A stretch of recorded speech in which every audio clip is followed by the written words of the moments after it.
Mizoram governor സ്ഥാനം രാജിവെച്ച് ശ്രീ കുമ്മനം രാജശേഖരൻ നേരെ വന്നത് തിരുവനന്തപുരത്തെ തെരഞ്ഞെടുപ്പ് വേദിയിലേക്കാണ്. ശക്തമായ ഒരു പ്രചാരണത്തിലേക്കാണ് അദ്ദേഹം നീങ്ങുന്നത്. ഇതിനിടയിലാണ് വരികൾക്കിടയിൽ അതിഥിയായി ശ്രീ കുമ്മനം രാജശേഖരൻ ഇപ്പോൾ എത്തിയിരിക്കുന്നത്. ശ്രീ കുമ്മനം, സ്വാഗതം. നമസ്കാരം. ഏതായാലും ഒരു തെരഞ്ഞെടുപ്പിൻ്റെ വലിയ തിരക്കുകൾക്ക് നടുവിലാണ് നമ്മളുടെ ഈ സംസാരം. ഇനി അങ്ങോട്ട് തെരഞ്ഞെടുപ്പിൻ്റെ തിരക്ക് കൂടുകയുള്ളൂ. ഈ 9 മാസത്തെ അനുഭവ സമ്പത്തുമായി ഗവർണർ പദവിയിൽ നിന്നൊക്കെ രാജിവെച്ച് വരുന്ന കുമ്മനം രാജശേഖരൻ്റെ സ്ഥാനാർത്ഥിത്വം BJPക്ക് ഒരു പ്ലസ്സാണ് എന്ന് വിചാരിക്കുന്നുണ്ടോ? അങ്ങനെയാണെങ്കിൽ അതൊരു വലിയ രാഷ്ട്രീയ ആലോചനയുടെ ഭാഗമായിരുന്നു ആ പോക്കും ആ വരവും. ഗവർണർ സ്ഥാനത്ത് 9 മാസക്കാലം ഞാൻ ചെലവഴിച്ചത് എന്നെ സംബന്ധിച്ചിടത്തോളം ഒരു വലിയൊരു മുതൽക്കൂട്ടാണ്. കാരണം ഒരു സംസ്ഥാനത്തിൻ്റെ അഡ്മിനിസ്ട്രേഷൻ ഭരണകാര്യങ്ങൾ നിർവഹിക്കാൻ കിട്ടിയൊരവസരം, ആ നിലയ്ക്ക് ഒട്ടേറെ കാര്യങ്ങൾ എനിക്ക് പഠിക്കാൻ കഴിയും. അപ്പോൾ ഒരു പൊതുപ്രവർത്തകൻ എന്നുള്ള നിലയ്ക്ക് അത്തരത്തിലൊരു സ്ഥാനത്തിരുന്ന് ഈ വക കാര്യങ്ങൾ പഠിക്കാൻ കഴിയുക എന്ന് പറയുന്നത് ഒരു നേട്ടം തന്നെയാണ്. തെരഞ്ഞെടുപ്പ് രംഗത്ത് അതൊരു പ്ലസ് ആണോ? തീർച്ചയായിട്ടും അതല്ലോ. തെരഞ്ഞെടുപ്പിലൊരു ജനപ്രതിനിധിയെ അയക്കുമ്പോൾ അഡ്മിനിസ്ട്രേഷൻ കാര്യങ്ങളിലുള്ള എക്സ്പീരിയൻസ് അതൊരു നിർണായകമാണ്, അത് വളരെ പ്രധാനപ്പെട്ടതാണ്. അതെനിക്ക് ലഭിച്ചു എന്നുള്ളതിൽ എനിക്ക് അഭിമാനമുണ്ട്. അതോടൊപ്പം തന്നെ അതെനിക്കൊരു മുതൽക്കൂട്ടാണ്. അപ്പോൾ അങ്ങനെ ഒരു പഠനത്തിന് വേണ്ടി പാർട്ടി താങ്കളെ മിസോറാമിലേക്ക് അയച്ചതുപോലെ അന്ന് എനിക്ക് തോന്നിയിട്ടില്ല. ഗവർണറായിട്ട് നിയമിക്കുന്നത് പല ഘടകങ്ങളുടെ അടിസ്ഥാനത്തിലാണ്. ഇപ്പോൾ തിരിച്ചു വരാനുള്ളൊരു തീരുമാനം, വീണ്ടും രാഷ്ട്രീയ പ്രവർത്തനത്തിലേക്ക് മാറാനുള്ളൊരു ആലോചന, അത് വ്യക്തിപരമായ ഒരു ആഗ്രഹത്തിൻ്റെ പൂർത്തീകരണമാണോ അതോ അതും രാഷ്ട്രീയ തീരുമാനമാണോ?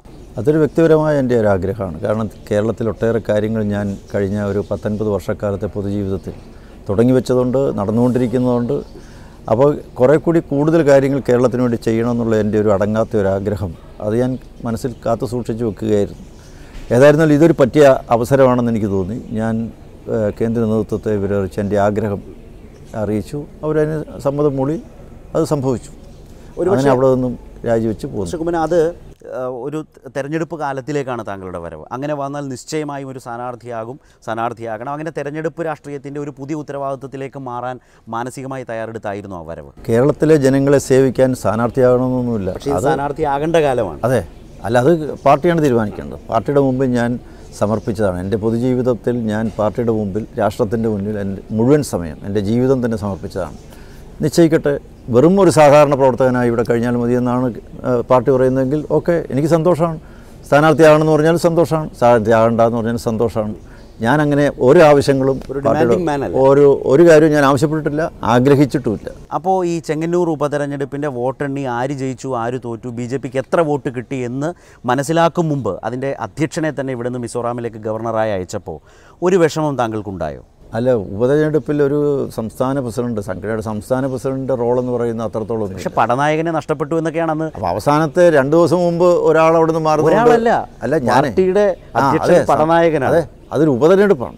സംസ്ഥാന തെരഞ്ഞെടുപ്പിലാണ് സംസ്ഥാന പ്രസിഡന്റ് ഇട്ടിട്ട് പോകുന്നതെന്ന് പറഞ്ഞാൽ മനസ്സിലാവും. ശ്രീ കുമ്മനം, പ്രതീക്ഷിച്ചിരുന്നതാണോ എന്നൊരു പ്രശ്നം, ഇന്നും ഉത്തരം കിട്ടാത്തൊരു പ്രശ്നമുണ്ട്. എനിക്ക് പ്രതീക്ഷയില്ലല്ലോ, ഞാൻ അങ്ങനെ പ്രതീക്ഷിച്ചിട്ടില്ല. ആഗ്രഹിച്ച് പോകേണ്ടി വരും.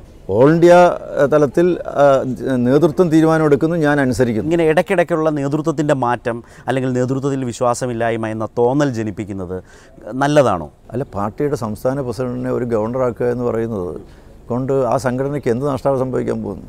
അതൊരു ഉയർന്ന പദവിയിലേക്ക് ഉയർത്തുന്നതിലൂടെ പാർട്ടിക്ക് ഒന്നുകൂടെ വിശ്വാസം ഉണ്ടാകുകയാണ്. പാർട്ടിയിലൂടെ വളർന്നു വരുന്ന ഒരു നേതാവിനെ ഉയർന്ന സ്ഥാനത്തേക്ക് നിയമിക്കുമ്പോൾ കേന്ദ്ര നേതൃത്വത്തിൽ വിശ്വാസം വർദ്ധിക്കുകയാണ്. തരം താഴ്ത്തുകയല്ലല്ലോ ചെയ്തല്ല, ഒരു ഗവർണർ പോസ്റ്റിലേക്ക് ഉയർത്തുകയാണ് ചെയ്തത്. അപ്പോൾ കേരളത്തിലെ BJP സംഘടനയ്ക്ക് മൊത്തം കിട്ടിയൊരു അംഗീകാരമാണ്. പക്ഷെ അതൊരു രാഷ്ട്രീയ പദവിയല്ല. ഗവർണർ എന്ന് പറയുന്നത് ഒരു രാഷ്ട്രീയ ഉത്തരവാദിത്തം, ഒരു രാജ്യസഭാ അംഗത്വത്തെ പോലെയോ കേരളം ഒരുപാട് ആഗ്രഹിച്ചൊരു കേന്ദ്രമന്ത്രി പദം പോലെയോ അല്ല. അതൊരു ഭരണഘടനാപരമായൊരു മറ്റൊരു ഉത്തരവാദിത്തം. അങ്ങനെ നോക്കിക്കഴിഞ്ഞാൽ ഇന്ത്യൻ പ്രസിഡന്റ് ആക്കിയാലും നിങ്ങൾ ഇത് തന്നെ പറയും. അത് നമ്മൾ ആദരിക്കും, ബഹുമാനിക്കും ഗവർണറേയും. BJPക്ക് അതെങ്ങനെ മുതൽക്കൂട്ടാകും? BJPക്ക് ഒരു വലിയ മുതൽക്കൂട്ടല്ലേ. കാരണം ഇത്രയും നാളത്തെ പ്രവർത്തന പരിചയത്തിലൂടെ ഒരു റെക്കഗ്നിഷനാണ്, അംഗീകാരമാണ്. അതൊരു വ്യക്തിക്കുള്ള അംഗീകാരം. അതെ, അത് സംഘടനയിലൂടെ ഞാൻ വളർന്നതല്ല, സംഘടനയിലൂടെയാണ്. അല്ല, ഞാൻ സ്വന്തമായിട്ടൊന്നും നേടിയെടുത്താണ് ഞാൻ അവകാശപ്പെടുന്നില്ല. രാജേട്ടൻ പറഞ്ഞു വന്നത് ഒരു മുതൽക്കൂട്ട് തന്നെയാണ്. ഒരു ഗവർണറായിട്ടിരുന്ന ഒരാൾ MP ആയിട്ട് ഇവിടെ നിന്ന് പോകുമ്പോൾ അയാൾക്ക് കിട്ടിയിരിക്കുന്ന ഭരണപരിചയം തീർച്ചയായിട്ടും MP എന്നുള്ള നിലയ്ക്ക് വിജയകരമായിട്ട് ആ കൃത്യം നിർവഹിക്കാൻ അയാൾ യോഗ്യനാണ്, അയാളിനുള്ള കരുത്തുണ്ടാകും എന്ന് ഒരു വിശ്വാസം ഇവിടുത്തെ വോട്ടർമാർ ജനിപ്പിക്കാതെ ഇടയാക്കുമെന്നാണ് എൻ്റെ വിശ്വാസം. 5 ഇടത്ത് ഈ ദുർബലരായ സ്ഥാനാർത്ഥികളെ നിർത്തുന്നു BJP. മണ്ഡലങ്ങളടക്കം സൂചിപ്പിച്ചാണ് പറഞ്ഞത്. അതെല്ലാം കുമ്മനത്തെ ജയിപ്പിക്കാൻ വേണ്ടിയാണ്. കോടിയേരി ഇതെന്തുകൊണ്ട് പറയുന്നു എന്നുള്ളത് എല്ലാവർക്കും അറിയാവുന്ന കാര്യമാണ്. ദുർബലനായ സ്ഥാനാർത്ഥി അദ്ദേഹം എങ്ങനെ നിശ്ചയിക്കുന്നത്? എന്ത് മാനദണ്ഡം ഉപയോഗിച്ചാൽ? ബലമില്ലാത്ത, ആരോഗ്യമില്ലാത്ത ആൾക്കാരെന്നാണ്. രാഷ്ട്രീയ പരിചയമുള്ള, ദീർഘനാളുകളോളം പ്രവർത്തിച്ച് പരിചയമുള്ള ആളുകളെ തന്നെയാണ് സ്ഥാനാർത്ഥിയായിട്ട് നിർത്തിയിരിക്കുന്നത്. ആരാണ് ഈ ദുർബലർ? സ്ഥാനാർത്ഥി ആരും ആയിക്കോട്ടെ പ്രവർത്തന പരിചയമുള്ള രാഷ്ട്രീയ രംഗത്ത് പ്രവർത്തിച്ചിട്ടുള്ള ആളുകളെ തന്നെയാണ് നിർത്തിയിരിക്കുന്നത്. അവർക്കൊക്കെ അവരുടേതായിട്ടുള്ള ട്രാക്ക് റെക്കോർഡുണ്ട്. പക്ഷേ ഈ മാർക്സിസ്റ്റ് പാർട്ടിക്ക് മാത്രമേ ഇതൊക്കെ ഉള്ളൂ എന്ന് കരുതുന്നതിന് എന്താ അർത്ഥം? ഇനി അത് ഒന്നാമത്തെ. രണ്ടാമത്തെ കാര്യം, ഇദ്ദേഹത്തിന് ഈ ആരോപണം ഉന്നയിക്കാൻ എന്ത് ധാർമ്മികമായ അവകാശമുള്ളത്? കാരണം കോൺഗ്രസിൻ്റെ പിന്നാലെ നടന്ന് സീറ്റ് വിഭജനത്തിൻ്റെ കാര്യത്തിൽ അവരോടൊപ്പം നിന്ന് അവരുടെ ആട്ടും തൊഴിയും ഒക്കെ ഏറ്റുവാങ്ങി എങ്ങനെയും കുറേ സീറ്റുകൾ വാങ്ങിക്കാൻ പശ്ചിമബംഗാൾ ശ്രമിച്ചുകൊണ്ടിരിക്കുകയാണ്. ഇനി ഇവിടെ കേരളത്തിൽ 10-30 കിലോമീറ്റർ കഴിഞ്ഞ് അതിർത്തി കഴിഞ്ഞാൽ പൊൻ രാധാകൃഷ്ണൻ മത്സരിക്കുന്ന കന്യാകുമാരി മണ്ഡലത്തിൽ അവരൊരുമിച്ചല്ലേ കോൺഗ്രസും മുസ്ലിം ലീഗും CPM എല്ലാം ഒരുമിച്ചല്ലേ സ്ഥാനാർത്ഥി നിർത്തുന്നത്. തമിഴ്നാട്ടിൽ തൊട്ടടുത്തുള്ള സംസ്ഥാനത്ത് ജില്ലയിൽ ഒട്ടും അകലെയല്ലാത്ത ഈ കോടിയേരി ബാലകൃഷ്ണൻ തിരുവനന്തപുരത്ത് നിന്ന് ഉച്ചഭാഷണിൽ പ്രസംഗിച്ചാൽ കേൾക്കാവുന്ന ദൂരത്ത് പോലും കേൾക്കാവുന്ന സ്ഥലത്ത് പോലും നിൽക്കുന്ന വോട്ടർമാർ അവിടുത്തെ സഖ്യം അതൊരു സഖ്യമാണ്, രഹസ്യധാരണയല്ല. അപ്പോൾ വടകര നേരത്തെ തന്നെ ഒരു കോലീബി സഖ്യം ഉണ്ടായതാണ്. അത് കേരള രാഷ്ട്രീയം തിരിച്ചറിഞ്ഞതും അതേക്കുറിച്ച് നിങ്ങളെല്ലാം പലപ്പോഴും അഭിപ്രായം. അതേ വടകരയിൽ വിശാലമായ രാഷ്ട്രീയ ഐക്യം രൂപപ്പെടുന്നു എന്നാണ് പറയുന്നത്. തോളത്ത് കൈയിട്ടുകൊണ്ട് ഒരു സ്ഥലത്ത് നിൽക്കുകയും ഇവിടെ വന്ന് ശത്രുക്കളാണ് എന്ന് അഭിനയിക്കുകയും ചെയ്യുന്നതിനേക്കാൾ വലിയ വഞ്ചനയും തട്ടിപ്പും വേറെ ഉണ്ടോ? ഇങ്ങനെയുള്ള ആൾക്കാർ, വേറെ ചില ആൾക്കാർ അവർ തമ്മിലാണ് സഖ്യം അല്ലെങ്കിൽ ധാരണ എന്ന് പറയുന്നത് എന്താർത്ഥം? ഇവിടെ എന്ത് ധാരണയുള്ളത്? മാർക്സിസ്റ്റ് പാർട്ടി വടകരയിൽ അങ്ങനെ ഒരു ധാരണയുണ്ട്? വടകരയെന്നല്ല, ഒരിടത്തുമില്ല. ഇവിടുത്തെ ഒരു നിയോജകമണ്ഡലത്തിനല്ല, ഇവിടുത്തെ വാർഡിൽ അല്ലെങ്കിൽ ഏതെങ്കിലും ഒരു ബൂത്തിൽ പോലുമില്ല. അതിൻ്റെ ഒരു സംശയത്തിൻ്റെ ഒരു അയോട്ട ഒരു അംശം പോലും ഉണ്ടാകത്തക്ക വിധത്തിലുള്ള ഒരു പ്രവർത്തനം ഈ കേരളത്തിലുണ്ടാവില്ല. ഇവിടെ ഇപ്പോൾ ഇത് പറയുമ്പോൾ ഇതിൽ ഉയരുന്ന യുക്തി ഒന്ന്, വടകരയിൽ മുൻപ് ഇത് നടന്നിട്ടുണ്ട് എന്നുള്ളതാണ്. രണ്ട്, ഇപ്പോൾ കോൺഗ്രസ് വോട്ടുകൾ BJPയിലേക്ക് കാര്യമായി വരുമ്പോഴാണ് BJPയുടെ ഒരു വോട്ട് ഷെയർ ഉണ്ടാവുക. ഒരു ഘടകമാണ് പറഞ്ഞത്. ഇടതുമുന്നണിയുടെ വോട്ടുകൾ നിങ്ങൾ അങ്ങനെ പ്രതീക്ഷിക്കുന്നുണ്ടാവാം. അപ്പോൾ അങ്ങനെ വരുമ്പോൾ ഇപ്പോൾ കുമ്മനം എന്ന സ്ഥാനാർത്ഥി തിരുവനന്തപുരത്ത് മത്സരിക്കുമ്പോൾ നിങ്ങൾക്ക് ഒരു മേൽക്കൈ ഉണ്ടാവുകയും മറ്റു മണ്ഡലങ്ങളിൽ അതിൻ്റെ പ്രത്യുപകാരമായി സ്ഥാനാർത്ഥികൾ ദുർബലമായാൽ കോൺഗ്രസിന് മെച്ചമായ സാഹചര്യം ഉണ്ടാകും. ഇത് വടകരയുടെ പശ്ചാത്തലത്തിൽ, കോലീബി സഖ്യത്തിൻ്റെ പശ്ചാത്തലത്തിൽ കോടിയേരിക്ക് യുക്തിസഹമായി അവതരിപ്പിച്ചുകൂടെ? ഈ ദുർബലനായ സ്ഥാനാർത്ഥിയെ എന്ന് ഉദ്ദേശിക്കുന്ന ആരാ? സജീവനെ ഉദ്ദേശിച്ചായിരിക്കും. വടകരയിൽ സജീവന് രാഷ്ട്രീയ പ്രവർത്തന പാരമ്പര്യമുള്ള ആളാണ്. ഇവിടുത്തെ നിയമസഭാ തെരഞ്ഞെടുപ്പിൽ മത്സരിച്ചിട്ടുണ്ട്, പല തെരഞ്ഞെടുപ്പുകളും മത്സരിച്ചിട്ടുള്ള ഒരാളാണ്. അയാൾ BJPയിലെ യുവ നേതാവാണ്. ജയരാജനെതിരെ ഒരു ഐക്യം രൂപപ്പെടലെന്നാണ് കോടിയേരി ഉന്നയിക്കുന്നത്. എന്താണ്, എങ്ങനെയാണ് ഐക്യം? ദുർബലൻ എന്ന് പറഞ്ഞുകൊണ്ടാണല്ലോ ഈ ഐക്യം എന്ന് പറയുന്നത്. ദുർബലനായ സ്ഥാനാർത്ഥി നിർത്തിയത് മനഃപൂർവ്വമായിട്ട് മുരളീധരനെ ജയിപ്പിക്കാനാണെന്നല്ലേ പറയുന്നത്. അതിന് കോടിയേരി ഉദാഹരണമായി പറയുന്നത് കോഴിക്കോട് യുവമോർച്ച പ്രസിഡന്റ് സ്വാഗതം ചെയ്തു അത്രേ. എവിടെ? മുരളീധരന്റെ വരവിനെ സ്വാഗതം ചെയ്തു. ഞാനങ്ങനെ വിശ്വസിക്കുന്നില്ല. അങ്ങനെ വരവിനെ സ്വാഗതം ചെയ്യേണ്ട കാര്യമുണ്ട്. പിന്നെ ഏത് സ്ഥാനാർത്ഥിയും മത്സരിക്കാൻ വേണ്ടി എതിർപക്ഷത്ത് വരികയാണെങ്കിൽ അതിനെ തള്ളിക്കളയാൻ പറ്റുമോ? വരട്ടെ, ആരും വേണമെങ്കിൽ വരട്ടെ. അതിനിപ്പോൾ എന്താ? കോടിയേരി ഉന്നയിച്ച ആക്ഷേപത്തിൻ്റെ രണ്ടാമത്തെ യുക്തി, ഇപ്പോൾ മുരളീധരൻ അവിടെ ജയിച്ചാൽ, വടകരയിൽ ജയിച്ചാൽ വട്ടിയൂർക്കാവ് വേക്കൻ്റ് ആവും. വട്ടിയൂർക്കാവിൽ കഴിഞ്ഞ തവണ താങ്കളുടെ മികച്ച പ്രകടനമൊക്കെ എല്ലാവരും കണ്ടതാണ് മുരളീധരനുമായുള്ള മത്സരത്തിൽ. അത് BJP ആഗ്രഹിക്കുന്നതാണ്. സംസ്ഥാന നിയമസഭയിൽ വീണ്ടും ഒരു ഉപതെരഞ്ഞെടുപ്പ് നടന്നാൽ അതിൻ്റെ ഗുണഭോക്താക്കളായി BJP മാറാം എന്ന് പറയുന്നൊരു സംശയം കോടിയേരി ഉന്നയിക്കുന്നതും യുക്തിസഹമായ ആളുകളിൽ എത്തുമോ? മുരളീധരൻ അവിടെ ജയിച്ചത് BJP അവിടെ തോക്കാൻ കാരണം CPM സഹായിച്ചതുകൊണ്ടാണ്. 3ാം സ്ഥാനത്ത് പോയില്ലേ? എത്രയോ വോട്ട് കുറഞ്ഞു പോയി. ആ വോട്ട് എവിടെ പോയി? അതെ, അങ്ങനെ ഒരു ശക്തമായ മത്സരത്തിൽ വീണ്ടും BJP മുരളീധരനെ എന്തെന്നും തുണച്ചിട്ടുള്ളതാരാണ്? CPM ആണ്. വട്ടിയൂർക്കാവിൽ ഈ ലോക്സഭാ തെരഞ്ഞെടുപ്പിനോടനുബന്ധമായി ഒരു ഉപതെരഞ്ഞെടുപ്പ് നടക്കുന്നതിനെ താങ്കൾ ആഗ്രഹിക്കുന്നുണ്ടോ? അങ്ങനെ ഒരു ഉപതെരഞ്ഞെടുപ്പ് വട്ടിയൂർക്കാവിൽ നടക്കണമെന്ന് ആഗ്രഹിക്കുന്നു. ഞാൻ വടകരയിൽ സജീവൻ ജയിക്കുമെന്ന് വാദിക്കുന്ന ആളാണ്. അപ്പോൾ ഉപതെരഞ്ഞെടുപ്പ് ഉണ്ടാവില്ല? അല്ല, സജീവനാണ് ജയിക്കുന്നത്. അങ്ങനെ ഞാൻ ഇവിടെ ഉപതെരഞ്ഞെടുപ്പ് ഉണ്ടാകുമെന്ന് ഞാനെങ്ങനെ പറയുന്നത്? സജീവൻ ജയിക്കാൻ പോവാണ്. മുരളീധരനെ തോപ്പിക്കും, ജയരാജനെയും തോപ്പിക്കും. അതിനുള്ള കഴിവുള്ള ആളാണ്, യുവ നേതാവാണ്. ദുർബലൻ എന്ന് പറയുന്നത് ഇനി ആരോഗ്യമില്ലാത്തതുകൊണ്ടാണോ എന്നറിയാൻ പറ്റും. അങ്ങനെയാണെങ്കിൽ നാളെ തൊട്ട് ചവനപ്രാശം കഴിക്കാൻ പറയാം. കോടിയേരിയോട് തന്നെ ചോദിക്കാം. അതെ, എന്താണ് അദ്ദേഹത്തിൻ്റെ അത്രയും വണ്ണം ഇല്ലാത്തതുകൊണ്ടാണോ പറയുന്നത് അറിയത്തില്ല. സജീവനും ജയിൽവാസം എത്രയോ അനുഭവിച്ചിട്ടുള്ള ABP പ്രവർത്തനത്തിൽ വിദ്യാർത്ഥി രാഷ്ട്രീയത്തിലൂടെ വളർന്നു വന്നു. RMP വഴി ഒരു സഹകരണത്തിൻ്റെ ഈ മുമ്പ് പറഞ്ഞ രക്തസാക്ഷി സംഗമത്തിൽ ഒന്നിക്കുന്നതൊക്കെ ഈ പറഞ്ഞ വടകരയിലൊരു കോലീബി സഹകരണത്തിൻ്റെ ഒരു പുതിയ രൂപത്തിൻ്റെ സാധ്യതയാണോ? അതിൻ്റെ അകത്ത് രാഷ്ട്രീയമൊന്നും നോക്കേണ്ട കാര്യമില്ല. കൊലപാതക രാഷ്ട്രീയം ആര് ചെയ്താലും തെറ്റ് തന്നെയാണ്. മാർക്സിസ്റ്റ് പാർട്ടിയുടെ കൊലപാതക രാഷ്ട്രീയത്തിൽ മനം നൊന്ത് പ്രതിഷേധം അറിയിക്കാൻ ഒത്തൊരുമിച്ച് കൂടുന്ന ജനാധിപത്യ വിശ്വാസികളുടെ കൂട്ടായ്മയിൽ BJPയും പങ്കെടുക്കുന്നതിൽ തെറ്റെന്താ? കുമ്മനം മനസ്സിലാക്കുന്ന CPM ലക്ഷ്യം വെക്കുന്ന രാഷ്ട്രീയം അതിലെന്താണ്? അല്ല, CPMനെ സംബന്ധിച്ചിടത്തോളം CPM ഒറ്റപ്പെടുന്നത് മൂലം ഉണ്ടാകുന്ന വേവലാതികളാണ്. ജാള്യത മറച്ചു വെക്കാൻ വേണ്ടിയിട്ടാണ് ഈ പുതിയ ആരോപണങ്ങളുമായിട്ട് ഇപ്പോൾ രംഗത്ത് വരുന്നത്. അത് ഏത് തിരഞ്ഞെടുപ്പ് കാലത്തും അവർ ചെയ്തിട്ടുള്ളതാണ്. കഴിഞ്ഞ നാളുകൾ എത്രയാണ്. പക്ഷേ അവരുടെ ബംഗാളിലെയും തമിഴ്നാട്ടിലെയും മറ്റു പല സ്ഥലങ്ങളിലെയും ഈ അവിശുദ്ധ കൂട്ടുകെട്ട് മൂലമുണ്ടായിരിക്കുന്ന ആശയക്കുഴപ്പമുണ്ട് പാർട്ടിയിൽ. ആ പാർട്ടി അത് ആശയക്കുഴപ്പത്തെ മറച്ചു വെക്കാൻ വേണ്ടി ഈ ദുർബലമായ വേണ്ടി ശ്രീധരൻപിള്ളയുടെ പേര്, അതുപോലെ തന്നെ കെ സുരേന്ദ്രൻ്റെ പേര്, ഈ ഒരുപാട് താല്പര്യങ്ങൾ കടന്നു വന്ന സാഹചര്യം. കൊല്ലം തരികയാണെങ്കിൽ അതിലും ഭേദം മലപ്പുറമാണെന്ന് പരസ്യമായി പറയുന്ന കണ്ണന്താനം, ഇങ്ങനെ ഒരുപാട് കാര്യങ്ങൾ വന്നതും യഥാർത്ഥത്തിൽ ഈ സ്ഥാനാർത്ഥി നിർണയം വൈകിയതും ഇത്തരം തർക്കങ്ങളും ഈ അതിൻ്റെ ഒരു തുടക്കത്തിൻ്റെ പാളിച്ചയ്ക്ക് കാരണമായി, കുമ്മനത്തിൻ്റെ സീറ്റ് ഒഴികെ. സ്ഥാനാർത്ഥി നിർണയം സംബന്ധിച്ച് യാതൊരു അഭിപ്രായ വ്യത്യാസങ്ങളും ഇല്ല. പിന്നെ എങ്ങനെയാണ് ഇത്തരം ഒരു ഇംപ്രഷൻ പുറത്ത് ധാരാളം തെരഞ്ഞെടുപ്പ് കാലത്ത് ഇതുപോലുള്ള നിരവധി വാർത്തകൾ വരാറുണ്ട്. ശ്രീ കുമ്മനം, താങ്കൾ ഇതിൻ്റെ പ്രസിഡന്റ് ആയിരുന്ന ആളാണ്. ആ കാലത്താണ് മെഡിക്കൽ കോളേജ് കോഴ വിവാദമടക്കമുണ്ടായിരുന്നത്. അതിൽ കൃഷ്ണദാസ് പക്ഷം അല്ലെങ്കിൽ മുരളീധരൻ പക്ഷം, അതിൽ എം ടി രമേശൊക്കെ പരസ്യമായി എടുത്ത് ആക്ഷേപിച്ചപ്പോൾ പറഞ്ഞിട്ടുള്ള കാര്യങ്ങളെല്ലാം നമ്മുടെ മുമ്പിലുണ്ട്. അപ്പോൾ അതിനർത്ഥം ഇതിനകത്ത് ഇത്തരം പരാതികളുണ്ട്, തർക്കങ്ങളുണ്ട് എന്ന് തന്നെയല്ലേ? അതെ, ഞാൻ സംസ്ഥാന പ്രസിഡന്റ് ആയിരുന്നുകൊണ്ട് തന്നെ എനിക്ക് വളരെ വ്യക്തമായിട്ട് പറയാൻ സാധിക്കും. കഴിഞ്ഞ അസംബ്ലി തെരഞ്ഞെടുപ്പിൽ ഇതുപോലെ എത്ര വാർത്തകൾ വന്നതാണ്. ആ ഓരോ സീറ്റിന് വേണ്ടി 2 പേര് 3 പേര് അവർ തമ്മിൽ മത്സരം, അവർ തമ്മിൽ അഭിപ്രായ വ്യത്യാസം, സംഘർഷം, യോഗം ചേർന്ന സന്ദർഭം, കോർ കമ്മിറ്റി യോഗം ചേർന്നപ്പോൾ ഇറങ്ങിപ്പോയി, എന്തെല്ലാം വാർത്തകൾ വന്നു. ഇതിലൊന്നും യാതൊരു കഥയുമില്ല. തെരഞ്ഞെടുപ്പ് സംബന്ധിച്ചിടത്തോളം അത് അതിൻ്റെ ഉത്തരവാദിത്തപ്പെട്ടവർ. അതെന്തുകൊണ്ടാണ് എനിക്ക് തോന്നുന്നു BJP ഒരു കേഡർ പാർട്ടി ആയതുകൊണ്ട് തന്നെ തീരുമാനങ്ങൾ എല്ലാവരും അംഗീകരിക്കുന്നത് കൊണ്ട് തന്നെ ഇതിനിടയിലുണ്ടാകുന്ന ഈ തർക്കങ്ങൾ എല്ലാവരും മറച്ചുവെക്കും. CPM-നൊക്കെ പോലെ സംഭവിക്കുന്നത് പോലെ തന്നെ ഇവിടെ ഇതെല്ലാം സംഭവിച്ചിട്ടില്ലേ? ഇപ്പോൾ RSSൻ്റെ താല്പര്യം, താങ്കളെ കൊണ്ടുവന്നത് RSSൻ്റെ താല്പര്യമാണ്. RSSൻ്റെ താല്പര്യമില്ലായ്മയാണ് ശ്രീധരൻപിള്ളയുടെ സ്ഥാനാർത്ഥിത്വത്തിന് തടസ്സമായത്.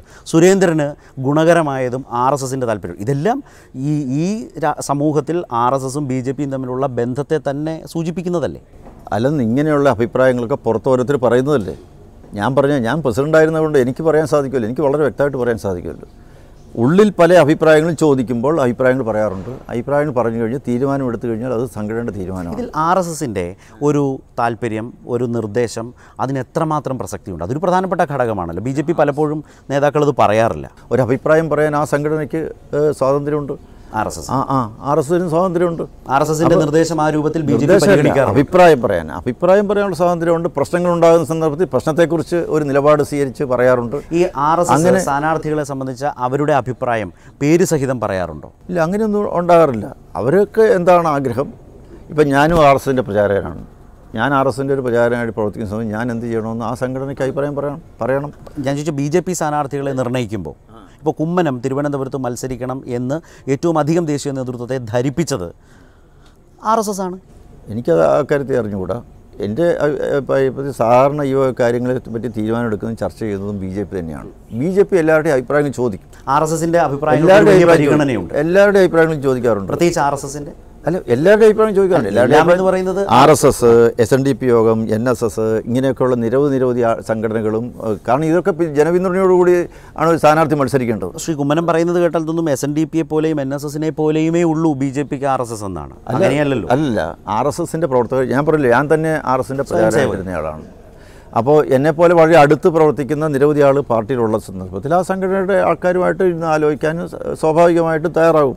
അവരുടെ അഭിപ്രായം അറിയണമല്ലോ. കേരളം പോലൊരു അന്തരീക്ഷത്തിൽ ടോം വടക്കനെ പോലെ ഒരു കോൺഗ്രസ് നേതാവ് വരുന്നു, ടോം വടക്കന് വലിയ പരിഗണന കൊടുക്കുന്നു. അല്ല, ടോം വടക്കന് ഇങ്ങനെ വലിയ പരിഗണന കൊടുക്കുന്നു ഈ കാര്യങ്ങൾ എനിക്കറിഞ്ഞുകൂടാ. കാരണം ഞാൻ വലിയ നേതാവൊന്നുമല്ല BJP. ഞാൻ ഇങ്ങോട്ടേക്ക് വന്നു. ടോം വടക്കനെ കൊണ്ട് കേരളത്തിലെ BJP-ക്ക് എന്താണ് ഗുണം? അല്ലെന്ന് ആര് വന്നു കഴിഞ്ഞാലും എന്താണോ ഗുണം അതാ ഗുണമൊക്കെ ഉണ്ട്. ആ ഒരു ഗുണമുള്ള ആളാണോ ടോം വടക്കൻ? അല്ല, എനിക്ക് ആ ആളിനെക്കുറിച്ച് യാതൊന്നും അറിഞ്ഞുകൂടെ. എനിക്ക് യാതൊരു പരിചയം പോലുമില്ല.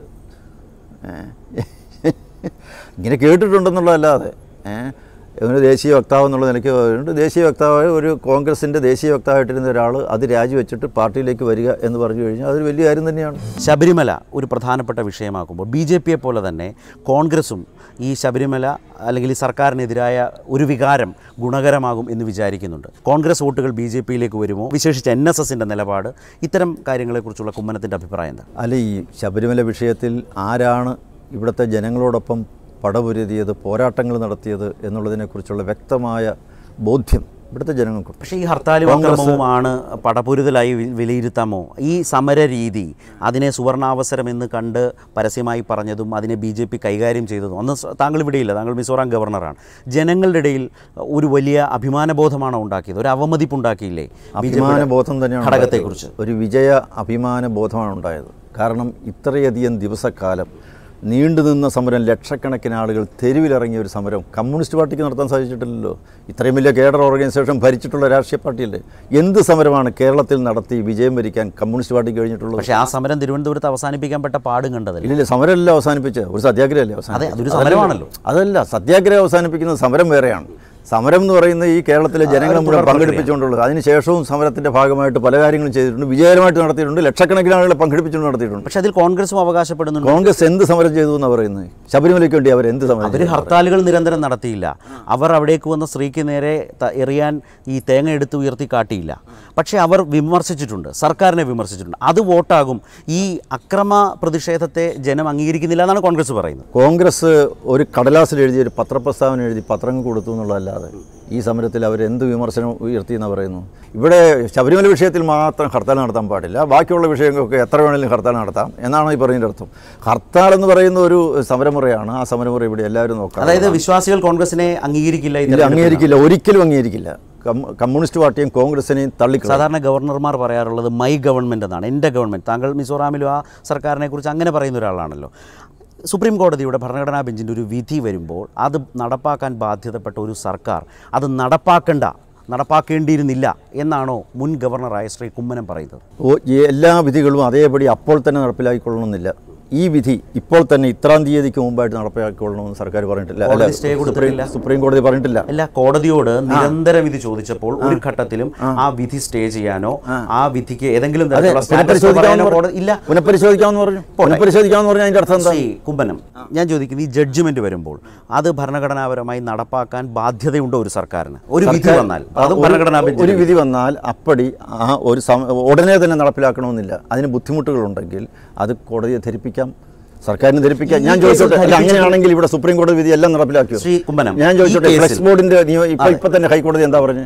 ഹൈക്കോടതി എത്രയോ പ്രാവശ്യം പറഞ്ഞു എന്താ ഈ സർക്കാർ നടപ്പിലാക്കാൻ കുറച്ച് ബുദ്ധിമുട്ടുണ്ടെന്ന് കോടതിയെ ധരിപ്പിക്കുകയാണ്. ഇതുപോലെ തന്നെയല്ലേ ബാവാകക്ഷി മെത്രാൻ കക്ഷി തർക്കം നടപ്പിലാക്കാൻ കേസും ശബരിമല വിധി ഒരുപോലെയാണോ? അതെയല്ലോ.